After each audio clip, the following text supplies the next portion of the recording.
ce matin le dernier épisode de la série Autopsie. Après, on va passer à autre chose à partir de la rentrée. Il y a des gens qui me regardent avec des gros yeux, c'est qu'ils n'ont pas écouté le début alors. Il y a plusieurs semaines, nous avons ouvert une salle d'autopsie. Vous vous souvenez ? Bon, tout est disponible sur le site s'il y a besoin. Nous nous sommes transformés en médecins légistes. Un gros avantage, je n'ai pas fait les études, donc ça m'a fait gagner quand même un temps précieux. Nous avons examiné des corps, non pas des corps physiques, mais des corps de réalité spirituelle.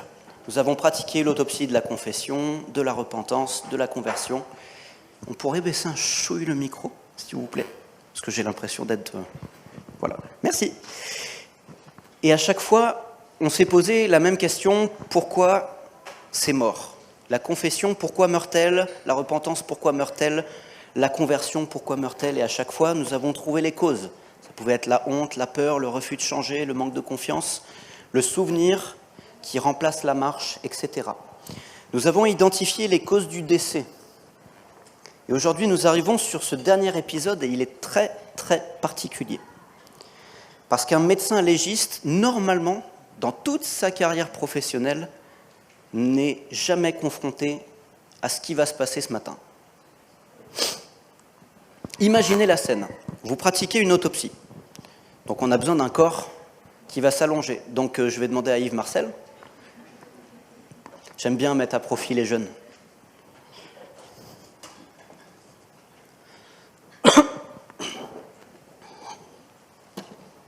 T'inquiète pas, on n'est suivi que par 8 millions de téléspectateurs, hein, tout va bien.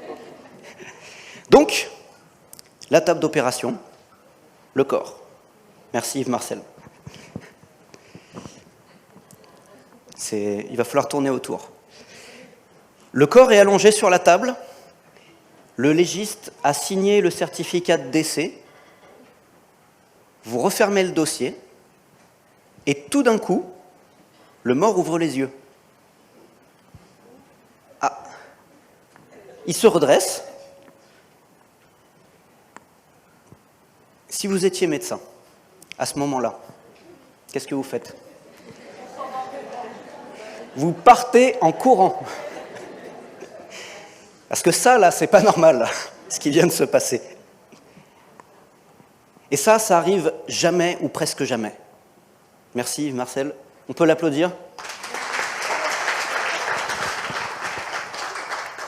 C'est affolant de voir comment il fait bien le mort, mais il fait encore mieux le vivant. Aujourd'hui, nous allons parler de EMI. Vous savez ce que ça veut dire, EMI ? Expérience de mort imminente. Vous avez déjà vu, si vous êtes promené sur Arte ou sur YouTube ou ce genre de choses, des témoignages comme ça ? Ouais. Oui. En fait, on ne va pas vraiment parler d'une EMI ce matin.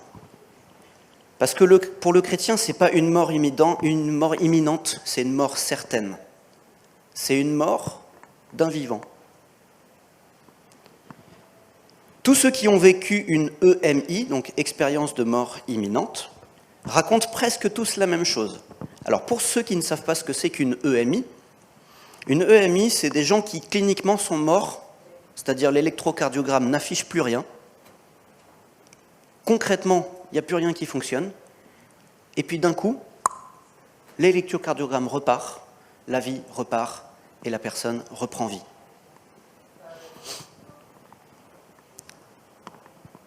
Et toutes les personnes qui ont vécu ça disent « Je ne suis plus le même, je suis revenu comme changé, comme différent ». Les priorités changent, les valeurs de la vie changent, parce qu'ils étaient morts. Et tout d'un coup, la vie prend un autre sens. Et ils ressentent comme une espèce d'urgence, une urgence à raconter ce qu'ils ont vécu. Comme si garder ça pour eux, c'était devenu impossible. Et vous savez, ce qui me frappe, c'est que la Bible dit que chaque chrétien a vécu une expérience encore plus extraordinaire. Parce que nous pouvons tous dire « j'étais mort et je suis revenu à la vie ».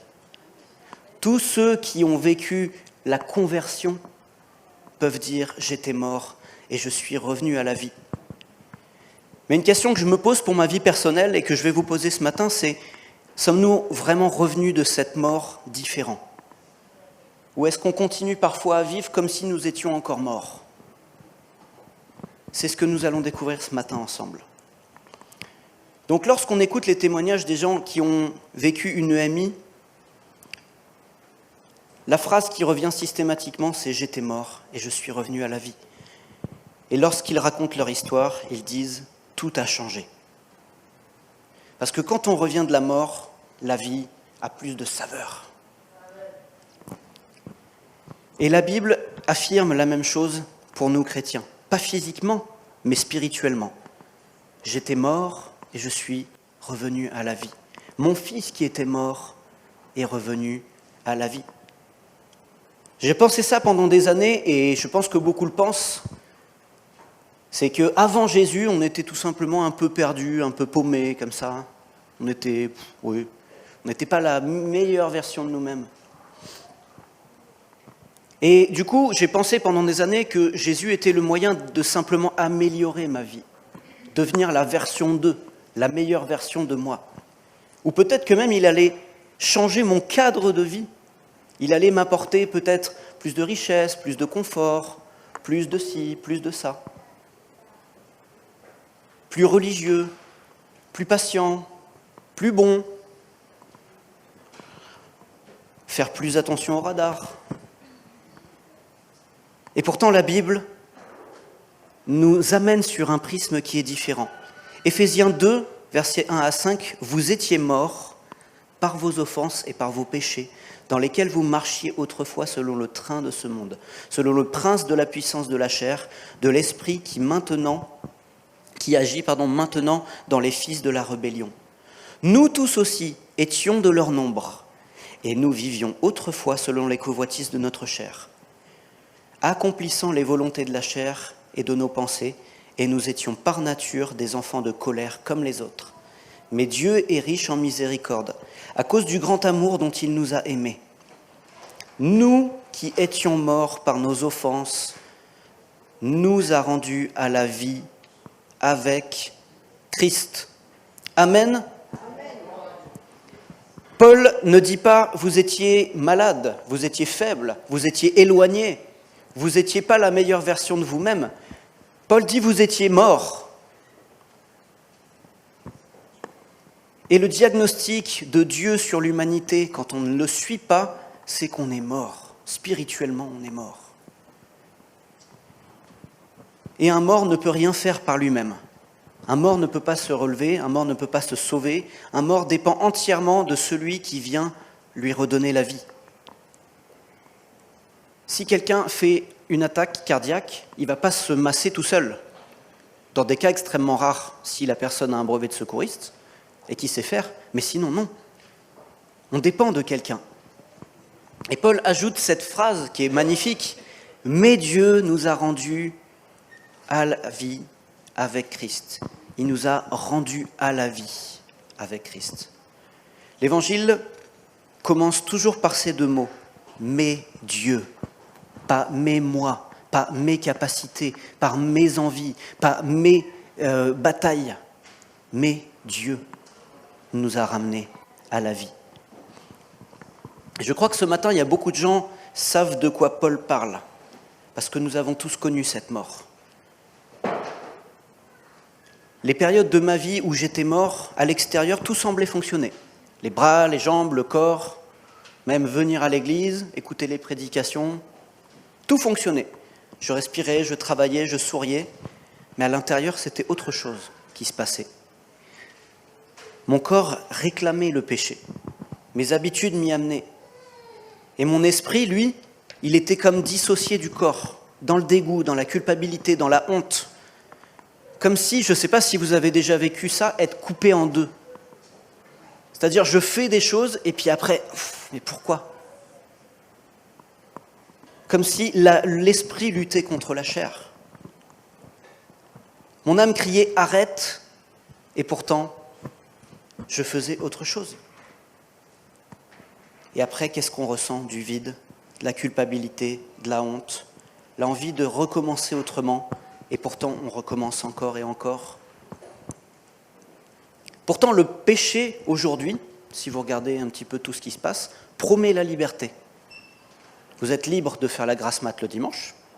Vous êtes libre de ne pas venir dans une église. Vous êtes libre de ne pas croire en Dieu. Vous êtes libre d'aller en boîte de nuit et faire n'importe quoi. Vous êtes libre d'avoir plusieurs femmes ou plusieurs maris. Vous êtes libre de ci, vous êtes libre de ça. Vous êtes libre de tout. C'est ce qu'on nous dit. Ok, on ne vit pas dans le même monde. C'est ce qu'on nous dit. La liberté, c'est justement s'affranchir des contraintes. Et puis être chrétien, c'est des contraintes. Donc on n'est pas vraiment libre, en tout cas au vu du monde.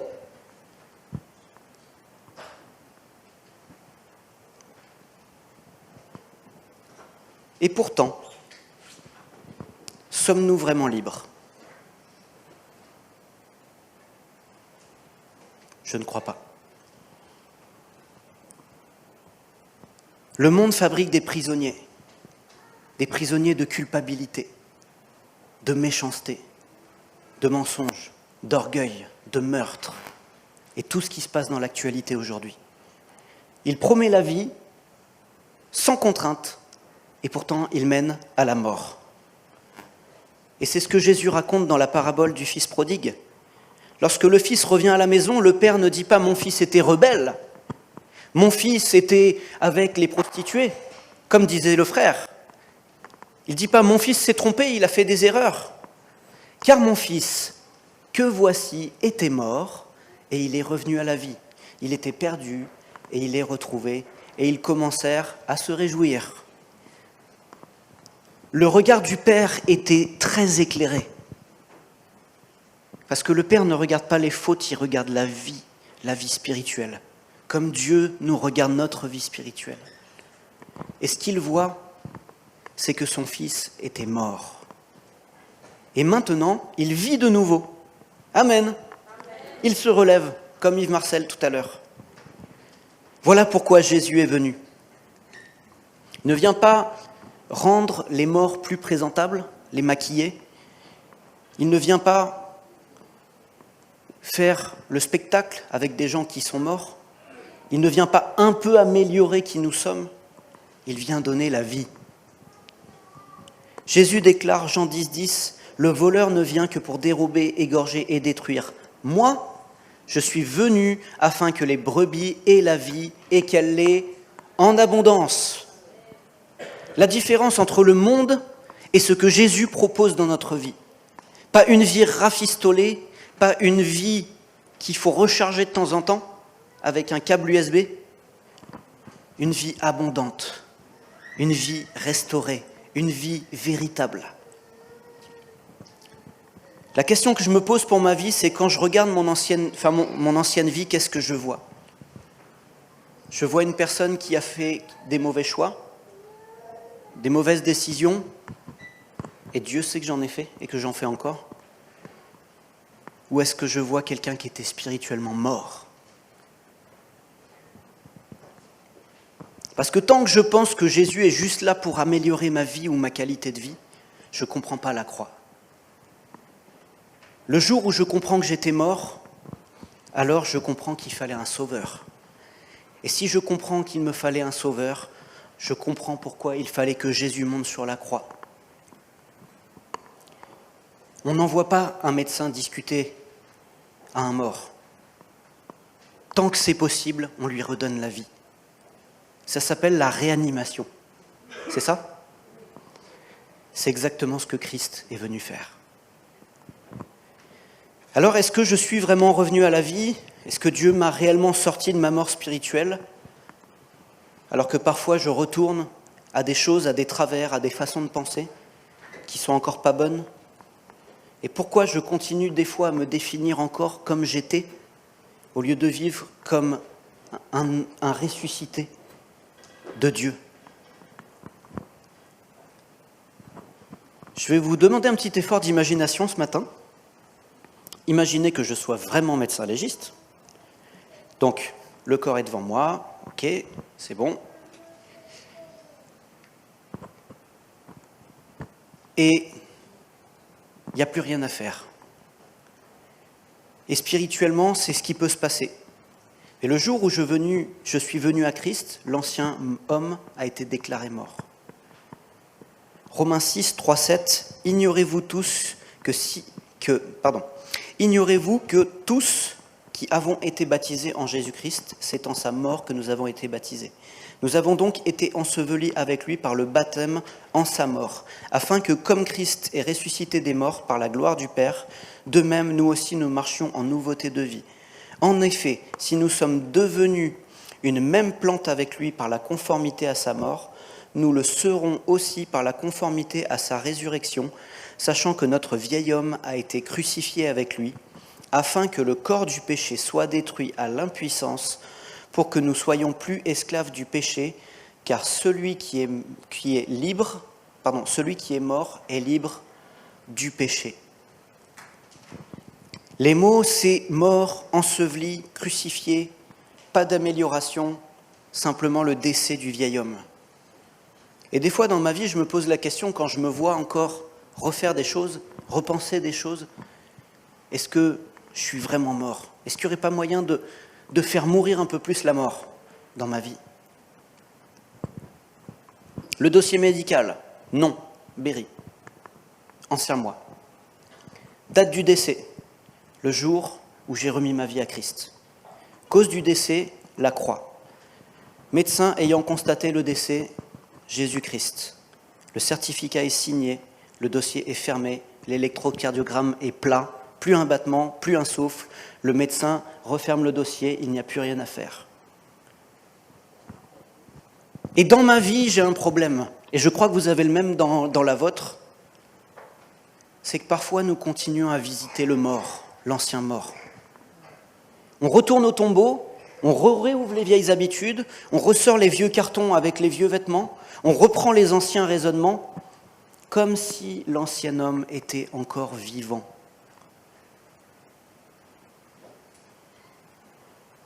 Lorsque les femmes arrivent au tombeau, Luc 24, 5, 6, les anges leur disent « Pourquoi cherchez-vous parmi les morts celui qui est vivant ? Il n'est point ici, mais il est ressuscité. Souvenez-vous de quelle manière il vous a déclaré, il vous a parlé, lorsqu'il était en Galilée. Pourquoi cherchez-vous parmi les morts ? » Et la question que je me pose dans ma vie, quand je retourne à des situations ou à des façons de penser, c'est « Pourquoi tu reviens parmi les morts ? Pourquoi tu reviens alors que ça, tu l'as mis entre les mains de Dieu ?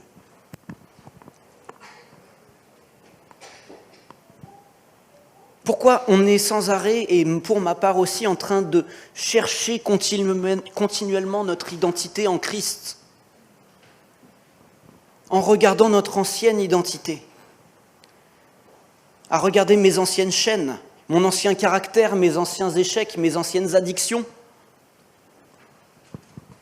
Combien de gens on entend « Ah, lui, il est comme ça, moi, je suis comme ça, j'ai toujours été comme ça, je serai toujours comme ça. Je suis né comme ça, je vivrai comme ça, je mourrai comme ça. » Mais de qui il parle ? De qui on parle ? L'ancien homme ou celui que Dieu a ressuscité ? Le diable a une stratégie subtile, et là je ne vous apprends rien.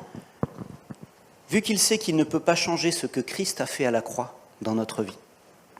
Il ne peut pas le changer. Il n'a aucun pouvoir pour nous enlever le fait qu'on soit fils et filles du roi des rois. Amen ? Vous croyez ça ? Il ne peut rien faire. Du coup, il essaie de faire des petites choses. Il essaie de dire, tu te rappelles de ça ? Regarde cette chaîne-là. Regarde tes anciennes fautes. Regarde les choses. Mais Jésus nous dit ce matin, pourquoi cherches-tu parmi les morts celui qui est vivant ? Quelle parole extraordinaire, non ? Autrement dit, pourquoi tu cherches ton identité, ton ancienne identité, ce qui te définit, autrement que par moi ? L'ancien est déjà enterré, c'est déjà fini. Et je crois qu'on a tous besoin d'entendre ça dans nos vies. On continue des fois à se définir par notre passé, par ce qu'on a fait, par ce qu'on n'a pas fait, ce que les autres disent encore peut-être. Et pourtant, le certificat de décès a bien été signé par Jésus-Christ. On est mort à nous-mêmes, notre ancienne nature. Et à chaque fois qu'on écoutera le diable venir nous dire, alors on se dit, finalement, je ne suis pas vraiment mort. Alors je continue. Pourtant le tombeau est fermé. L'homme est mort. L'homme d'hier, il est mort. Et l'homme d'aujourd'hui, c'est Dieu qui agit en chacun d'entre nous. Si on le laisse faire, si on n'est pas sans arrêt en train de regarder en arrière. La question que je me pose dans ma vie et que je vous pose aussi, mais c'est si l'ancien homme est mort, ou l'ancienne femme, homme avec un H majuscule, comme ça ce sera plus simple, ça évitera d'avoir toutes les associations. Qui est vivant? Qui vit maintenant? Si le tombeau est vide, qui en est sorti? Il y a quelque chose d'extraordinaire avec les personnes qui reviennent d'une expérience de mort imminente, une EMI, c'est qu'ils disent « je ne suis plus le même ». Et spirituellement, ça devrait être pareil dans nos vies. Celui qui est revenu d'entre les morts n'est plus tout à fait le même que celui qui est parti. Et Paul exprime lorsqu'il écrit à Galates 2:20 « J'ai été crucifié avec Christ, et si je vis, ce n'est plus moi qui vis, c'est Christ qui vit en moi. Si je vis maintenant dans la chair, si je vis maintenant dans la chair, je vis dans la foi au Fils de Dieu qui m'a aimé et qui s'est livré lui-même pour moi. J'ai été crucifié avec Christ, et si je vis, ce n'est plus moi qui vis, c'est Christ qui vit en moi. » Paul n'est pas devenu un homme meilleur. Ah bon? Paul n'a pas corrigé les quelques défauts qu'il avait. Ah bon? Il dit « ce n'est plus moi qui vis, c'est Christ qui vit en moi ». Et ça fait la différence. Je parlais à l'église de Angers la semaine dernière, et j'avais pris le passage où Jacob demande la bénédiction à Dieu, et Dieu ne lui donne pas. Tant que Jacob reste Jacob, il ne lui donne pas. Dieu bénit Israël. Quand il dit « tu ne t'appelleras plus Jacob, mais Israël », son identité change, et là la bénédiction arrive. Et Paul dit « ce n'est plus moi qui vis, c'est Christ qui vit en moi ». L'enveloppe est la même, mais celui qui est revenu du tombeau n'est plus le même. L'orgueilleux est mort, le persécuteur est mort, le religieux est mort, l'addict est mort. Et maintenant, quelqu'un d'autre conduit la vie. Et nous, on essaye de réparer des fois l'ancienne nature, l'ancien homme. On veut le rendre plus doux, plus spirituel, plus patient. Christ n'est pas venu pour nous améliorer. Il est venu pour détruire notre ancienne nature du péché et que ce soit lui qui vive au travers de nous. Paul, il n'écrit pas ça dans un palais, une villa, dans le confort. Il n'écrit pas ça parce que sa vie a changé et que du coup, il peut en quelque sorte raconter une super belle histoire avec des super beaux témoignages comme on peut voir des fois sur les réseaux sociaux, qui sont véridiques, je n'ai pas de souci avec ça. Mais lui, il est en prison. Un homme captif qui n'a jamais autant été libre. Captif des hommes et libre du péché.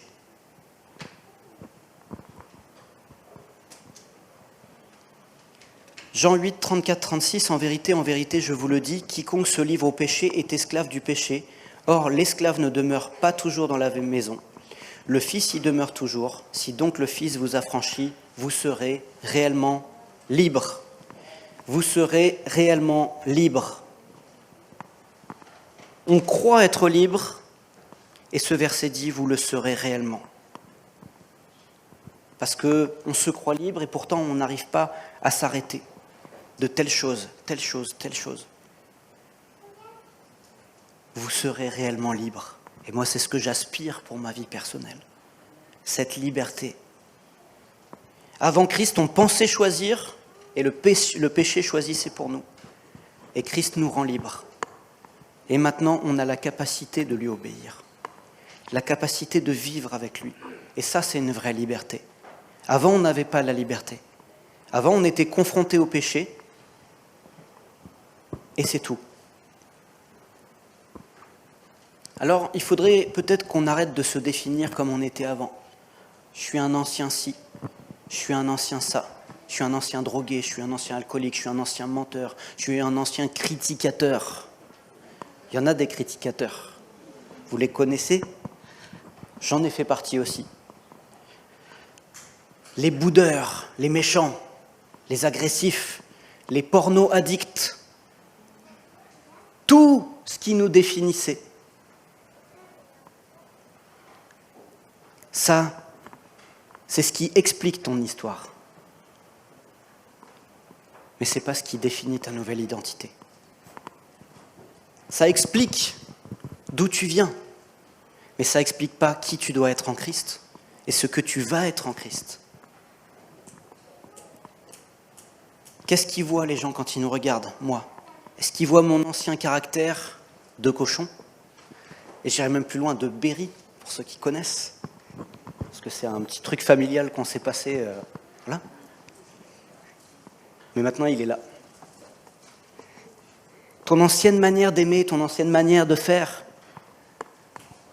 Parce que le but de la vie chrétienne, c'est pas que les gens disent « Quel homme extraordinaire !»« Oh, il est magnifique !»« Oh là là, qu'il est beau !»« Oh, qu'il est bien !» Le but de la vie avec Christ, c'est que les gens puissent voir il y a quelque chose de Christ en lui. Il y a quelque chose de Jésus en lui. Et ça, c'est le plus important. La série ne pouvait pas se terminer par une simple résurrection, parce que Dieu ne nous ressuscite jamais pour rester assis. Il nous relève pour nous envoyer.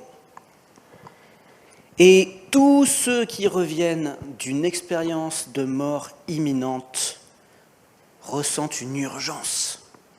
Et cette urgence, c'est de raconter ce qu'ils ont vécu, de témoigner ce qu'ils ont vécu. Et ça, ce sera mon dernier point ce matin. Il y a une urgence à témoigner. Peu importe leur histoire, peu importe leurs âges, peu importe ce qu'ils ont traversé, peu importe le pays même, il y a toujours la même réaction. Je dois raconter ce que j'ai vécu. Comme si garder l'expérience d'avoir été mort pendant un court instant et de revivre était insupportable à garder pour soi. Ils ont vu quelque chose, ils ont vécu quelque chose, ils sont revenus et maintenant ils témoignent. Alors il y a des gens qui témoignent qu'ils ont vu la lumière au bout du tunnel, il y en a d'autres qui ont vu leur corps planer au-dessus de leur corps. Je vous laisse regarder, voilà. Chacun a vécu des choses différentes, mais ils ont tous un point commun, ils témoignent.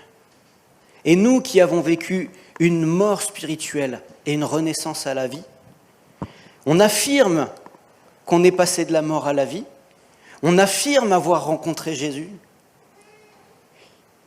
on affirme que nos péchés sont pardonnés.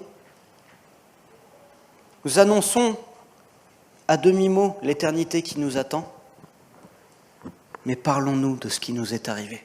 Est-ce qu'on témoigne ? Est-ce qu'on témoigne de l'amour de Christ dans nos vies, dans nos familles, chez nos amis ? Peut-être à la sortie du travail, j'en sais rien, enfin... Nous avons plus souvent facilité à parler de nos activités, de nos voyages, de ce qu'on aime faire, de notre voiture, de ci, de ça. Et celui qui nous a sauvés, on n'en parle pas. J'ai déjà été avec des amis dans un restaurant, et puis on parle de tout, à voix normale, comme ça. Et puis quand il faut parler du Seigneur, on parle comme ça. Non! L'expérience de mort imminente, le retour de cette expérience provoque quelque chose qui ne doit pas et qui ne peut pas être contenu. Christ n'est pas venu que pour nous sauver, pour me sauver moi, il est venu pour sauver l'humanité. Et Paul pose une question qui devrait normalement nous bouleverser en tant que chrétiens et qui, moi, m'a touché particulièrement. Car quiconque invoquera le nom du Seigneur sera sauvé. Comment invoqueront-ils, c'est pas facile ça, comment donc invoqueront-ils celui qu'ils n'ont pas cru? Et comment croiront-ils en celui dont ils n'ont pas entendu parler? Et comment en entendront-ils parler s'il n'y a personne qui prêche? Alors oui, mais moi je ne suis pas prêcheur. Ouais, ok, moi non plus. Moi, devant vous ce matin, c'est un exercice. Parce que pour ceux qui me connaissent depuis longtemps, je suis quelqu'un d'assez excentrique comme ça quand il y a 3-4 personnes, mais devant du monde, c'est un combat. Le dimanche matin, quand je prêche, j'ai mal au ventre, parce que je suis stressé. Mais celui qui prêche, ce n'est pas celui-là qui est là. C'est celui qui parle tout simplement, regarde ce que le Seigneur a fait dans ma vie. J'ai pas les mots, j'ai rien d'autre, mais regarde, constate. Et peut-être qu'il peut faire quelque chose dans ta vie. Et certainement qu'il va le faire. Et comment y aurait-il des prédicateurs s'ils ne sont pas envoyés? Selon qu'il est écrit qu'ils sont beaux les pieds de ceux qui annoncent la paix et qui annoncent la bonne nouvelle.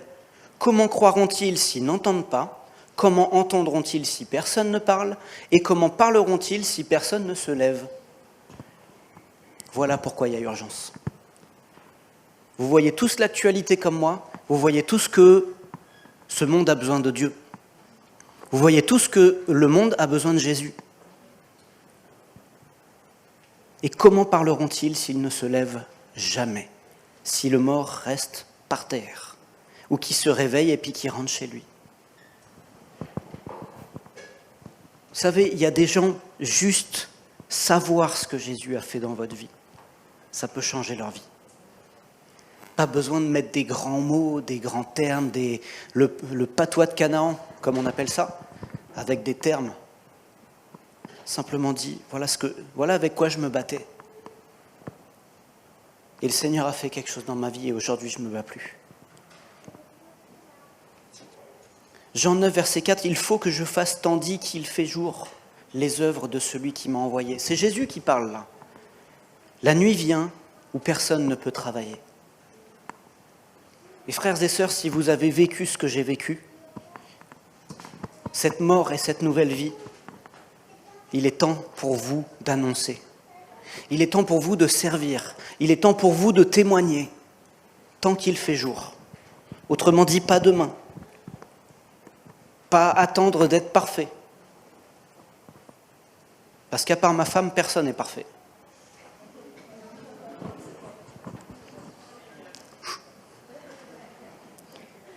N'attendons pas d'essayer de tout comprendre.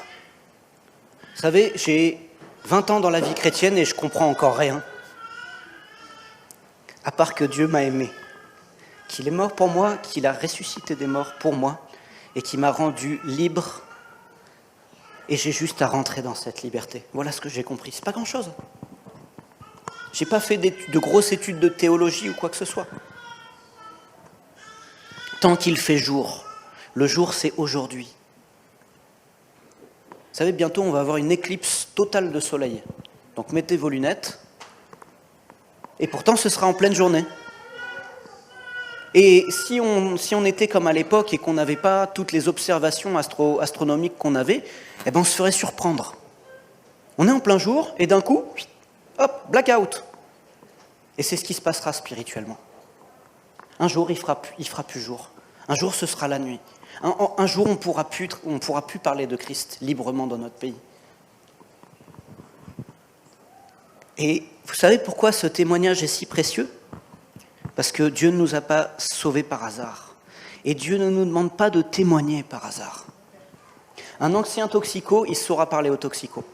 Un ancien porn-addict saura parler au porn-addict. Un ancien menteur saura parler au menteur. Un ancien tricheur sera capable de parler au tricheur. Un ancien voleur sera capable de parler au voleur. Un ancien criticomane, c'est ceux qui sont accros à la critique,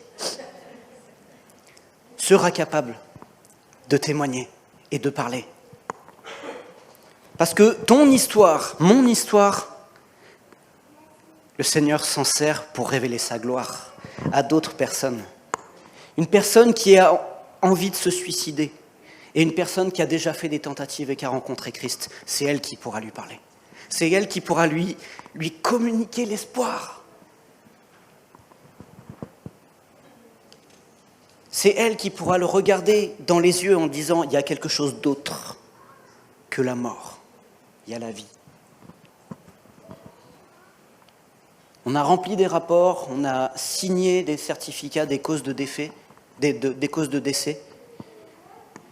On a enlevé les gants, on a tout fini, et le mort est vivant.